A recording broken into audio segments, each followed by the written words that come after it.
Hay una expresión así: al rey lo hace su séquito, y en el caso de Tuco Salamanca encaja perfectamente. Entonces yo soy el rey. Normalmente a Tuco lo ven como un loco desquiciado que puede perder el control en cualquier momento y acabar incluso con los suyos. Pero su verdadera influencia no se basa tanto en el miedo, sino en la gente que está por debajo de él en la jerarquía del cártel. Tuco no está en la cima, como Don Eladio. Lo principal es que no olvides quién es tu patrón, pero tampoco está muy abajo. Tiene suficiente gente bajo su mando: Gonza, No-Do, Snacha, Ocho Loco y toda una serie de soldados que ni siquiera nos muestran, pero sin los cuales una estructura así simplemente no podría existir. Y precisamente de ellos quiero hablar en este video, porque gracias a estas personas se entiende mejor cómo funciona este tipo de criminalidad. Hoy vamos a ver qué tienen en común Nacho y Ocho Loco. Hola, Nacho. Siéntate. ¿Qué significa su nombre? Ocho Loco. ¿No te llaman de otra manera? ¿Por qué pagó No-Do? No, solo lo dije porque sí. ¿Qué dicen los adornos de Tuco y su gente? ¿De dónde salió Riverside en la biografía de Tuco? En el 107, Tuco y yo trabajamos con motociclistas en el condado de Riverside, y esto es en los alrededores de Hollywood. ¿Y qué tan realista muestra la serie una estructura criminal local como la de su banda?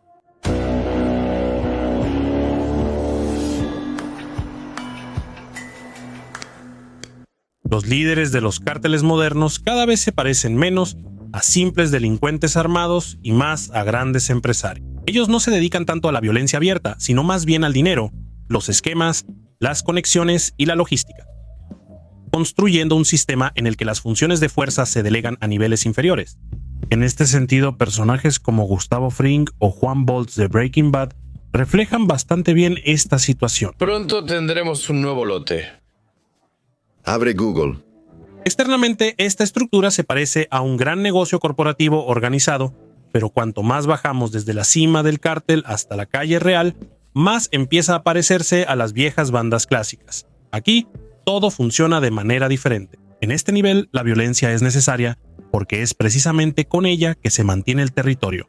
Se recauda dinero y se castiga a quienes rompen las reglas. ¿Quién trabaja para quién? Y en la serie Breaking Bad, el ejemplo más claro es precisamente la banda de Tuco. Bien hecho, hermano. Bien hecho, vamos a hacer un montón de dinero juntos. Arriba pueden estar los tipos en trajes con sus smartphones, pero abajo todo este sistema todavía se sostiene gracias a tipos como Tuco y los que están aún más abajo en la jerarquía. Y ahí ya rigen reglas completamente diferentes: influencia, respeto y una clara comprensión de tu lugar. Y el primero que rompió esta jerarquía tácita y pagó por ello con su vida fue No-Do, uno de los hombres de Tuco. Con él empezamos.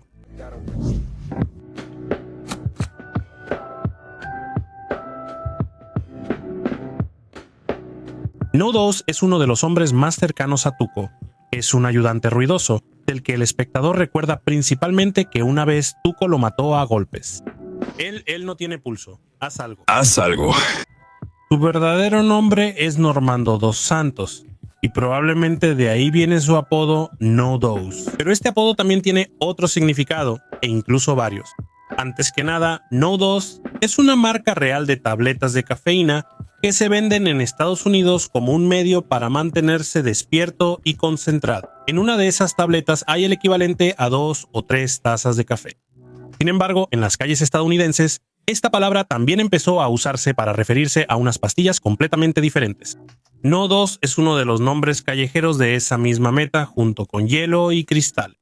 Aunque en la serie Breaking Bad este personaje aparece solo en unas cuantas escenas, a través de él se muestra cómo funcionan las bandas de este tipo, ya que puede llevar incluso una pequeña violación de la jerarquía interna.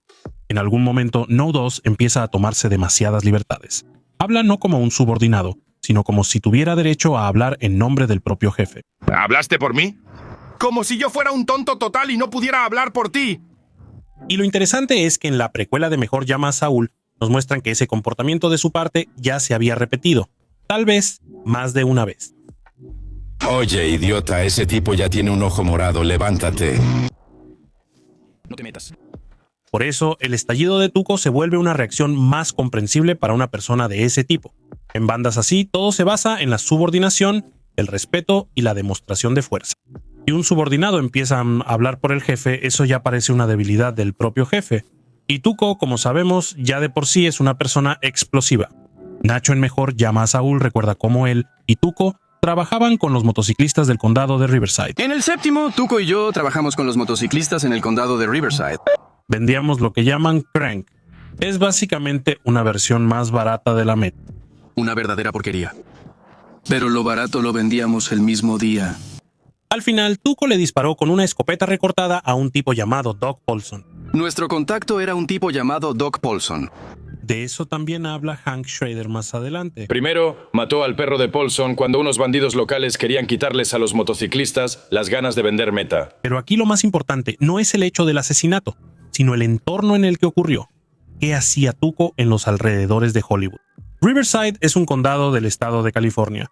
Es el territorio al este de Los Ángeles. Históricamente, este lugar ha estado relacionado tanto con la metanfetamina como con la cultura de los motociclistas y la delincuencia callejera. Cuando empezó a decir que trabajaban con motociclistas de Riverside, eso suena muy creíble. En el sur de California, durante décadas han operado pandillas de motociclistas como los Ángeles del Infierno, los Mongoles y los Vagos. Por sí mismos, estos clubes no están prohibidos en Estados Unidos, pero hay muchos hechos que demuestran su participación en actividades delictivas, incluyendo el narcotráfico, la extorsión y asesinatos. En 2015, incluso salió una serie basada en las memorias de un agente encubierto que se infiltró en una de estas pandillas. Y al parecer Tuco justamente salió de ese entorno, pero incluso para personas como Don Hiladio eso es el nivel más bajo del mundo criminal. Solo lo usan los motociclistas y la gente de campo de Norteamérica. Quizás por eso él trata con tanto desprecio a los Salamanca.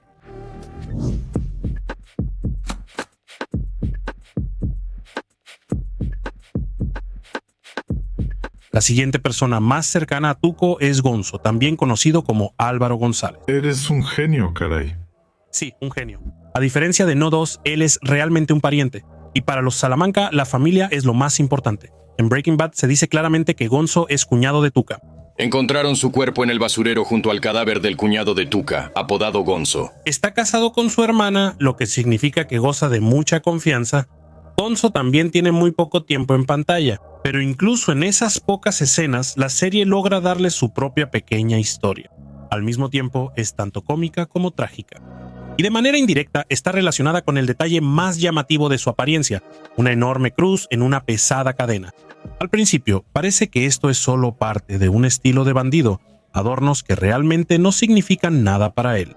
Pero después, cuando Tuco mata a golpes a No 12, Gonzo de repente dice que dejar el cuerpo así no sería algo cristiano. Pero Tuco, no puedes hacer eso, hermano. Las ratas se lo van a comer aquí. No es algo cristiano.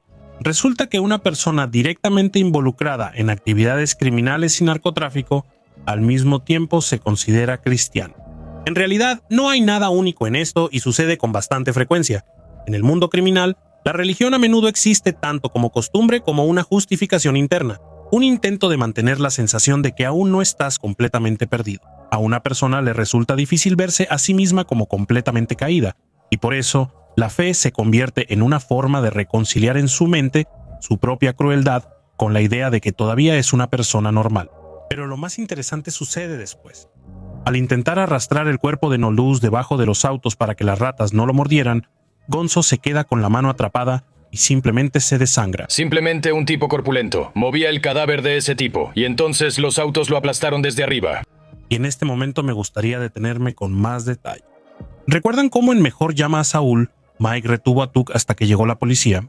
Él lo sostenía por la camisa y también por la gruesa y pesada cadena. Espera, manos arriba, rápido. Y entonces se me ocurrió la idea, ¿no le habrá pasado algo parecido a Gonzo? Él bien pudo haberse atorado con su enorme cruz en uno de los autos y así provocar el derrumbe, lo que finalmente llevó a su muerte.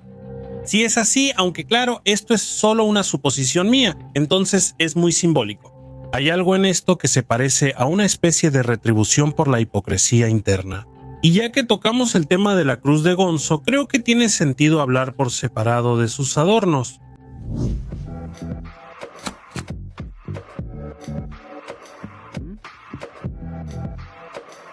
Si observan cómo se visten las personas de Tukush, notarán que cada uno de ellos tiene un accesorio llamativo. Algunos tienen una cadena, otros dos. Gonzo tiene una cruz enorme y Tuco unos guantes de boxeo. Y además de las cadenas, también usa grills, que son fundas especiales para los dientes hechas de metales preciosos. De hecho, en el entorno criminal y cercano a las pandillas, las joyas suelen ser parte del código visual. Muestran estatus, dinero y pertenencia a cierto círculo. Y de hecho, muchas veces ciertas pandillas tienen elementos que los unen y sirven como símbolo de pertenencia. Esto puede ser un color específico, números, tatuajes, joyas o algunos símbolos repetitivos.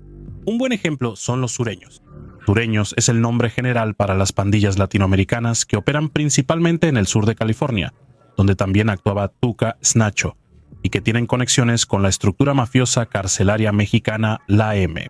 Así que para ellos el símbolo de unión se convirtió en el número 13, que hace referencia a la 13ª letra del alfabeto, la letra M, la mafia mexicana. La banda de Tuco no tiene símbolos comunes como collares iguales o anillos especiales, por los cuales se pueda decir de inmediato que es una banda en particular, pero en su apariencia todavía se nota una mezcla de varios estilos callejeros parecidos. Uno de ellos está relacionado con el llamado ambiente chicano, es decir, con la cultura mexicoamericana del sur de Estados Unidos, especialmente California, y el otro un estilo más callejero que llaman cholo, cortes de cabello cortos o cabezas rapadas, camisas holgadas y esas mismas cadenas pesadas. Y la gente de Tuco se ve como un tipo de chicos muy reconocible de ese ambiente callejero mexicoamericano. Pero lo principal de todo este estilo es el lujo ostentoso, que de hecho es muy común en el ambiente criminal y casi siempre funciona como un indicador de estatus. Es una manera de mostrar que tienes dinero y peso. En ese ambiente, las joyas no son tanto para la belleza, sino para demostrar poder, éxito y pertenencia al mundo criminal. Y mientras más llamativos sean estos atributos externos, el oro, las cadenas, los colgantes o los grills, mejor. No 12, Gonzo y Nacho son solo el círculo más cercano de Tuco. Pero en realidad, debajo de él hay una estructura callejera bastante ramificada. Vemos que los martes Tuco recoge dinero de distribuidores más pequeños, almacenistas, es decir, de personas que ya mueven el producto más adelante en la cadena y le pagan hacia arriba. Es decir, bajo Tuco trabaja todo un nivel inferior de la red local de narcotráfico. Una de esas personas es Domingo Goyardo Malino, también conocido como Loco 8.